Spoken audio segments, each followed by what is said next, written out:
आणि आता पाहूयात कृषीविषयक काही महत्त्वाच्या बातम्या.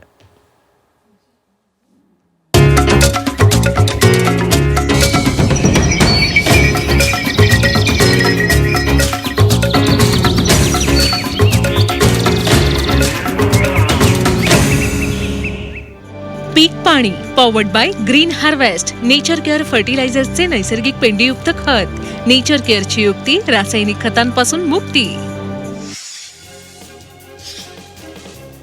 पुण्यश्लोक अहिल्यादेवी होळकर शेतकरी कर्जमुक्ती योजनेमध्ये 50,000 शेतकऱ्यांना मरणोत्तर कर्जमाफीचा लाभ मिळाला आहे. यातील बहुतांश शेतकरी आत्महत्याग्रस्त अमरावती आणि मराठवाडा विभागातले आहेत. दुसरीकडे लोकप्रतिनिधी, सरकारी, निमसरकारी कर्मचारी अशा 14 लाख शेतकऱ्यांना कर्जमाफीतनं वगळण्याचा निर्णय सरकारने घेतला आहे.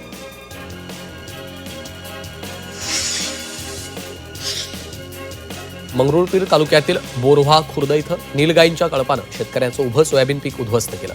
ओमप्रकाश ठाकरे यांच्या 2 एकर शेतातील फुलावर आलेलं सोयाबीन नीलगायींनी फस्त केल्याने शेतकऱ्यांचं मोठं आर्थिक नुकसान झालेलं आहे. दरम्यान आता वन्य प्राण्यांपासून झालेल्या नुकसानीची शासनाने भरपाई द्यावी अशी मागणी शेतकऱ्यांनी केली आहे.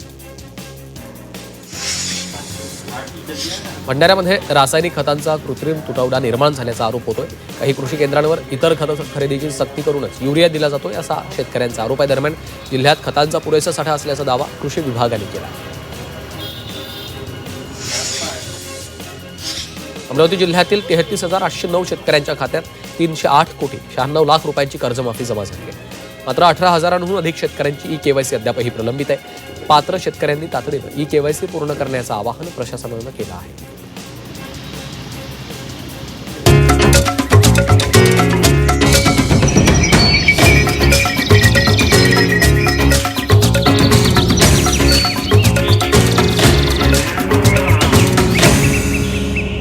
पीक पाणी पॉवर्ड बाय नेचर केअर फर्टिलायझर्सचे ग्रीन हार्वेस्ट स्पेशल, नैसर्गिक पेंडीयुक्त सेंद्रिय खत.